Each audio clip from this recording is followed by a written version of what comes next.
Grabe no guys, ang bilis na lang ngayon i-release ng credit card.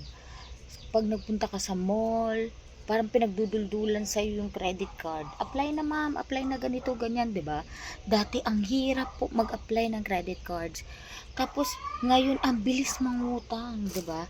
Pag pumunta ka sa apps, ino-offer na kahit dito pa lang sa FB, 'di ba? Ino-offer na ang kahit na anong utang. Pwede kang mangutang, number na lang ang kailangan, mukha, and then ID.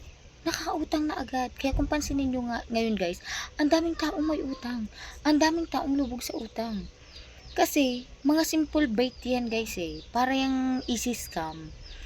Pinapaikot lang nila yung tao na pwede kang mangutang, madaling mangutang. Pero, oo, madaling mangutang. Ang mahirap ang pagbabayad, 'di ba?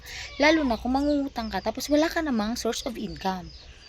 Kung sino pa yung mga walang source of income, mga tambay, yung pa yung mga umaasa lang sa mga kapatid, sa mga kamag-anak, sa asawa, 'di ba? Yun pa yung malalakas mangutang. Oh, sige nga, mag-comment ka dyan sa baba na mayaman ako dahil wala akong utang. Nakakatulog ako ng maayos dahil may maayos ang aking peace of mind. May peace of mind ako.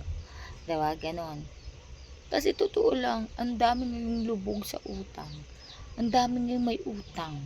Dahil dito sa mga loan apps na to, na ang bibilis mag-approve.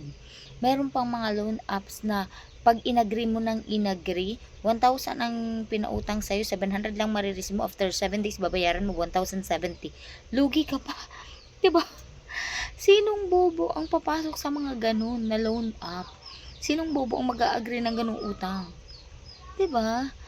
Simple bait lang 'yan ng mundo, guys. Huwag kayong magpapadala sa bait or sa pain nitong mundong 'to. Ngayong 2026 laganap talaga yung online apps ng mga loan apps, and then yung mga credit cards, mga cards na kung ano-ano, kung saan-saan ino-offer at 30 minutes, 2 minutes, meron ka ng cards. Oh my God. Be careful.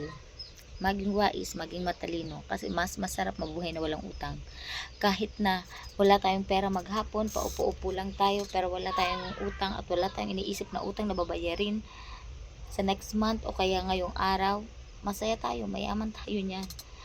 Masaya tayo dahil may peace of mind tayo, nakakatulog tayo ng maayos, mayaman tayo. Dahil yung health natin hindi nako-compromise dahil sa kakaisip ka sa stress, 'di ba? Sa mga bayarin.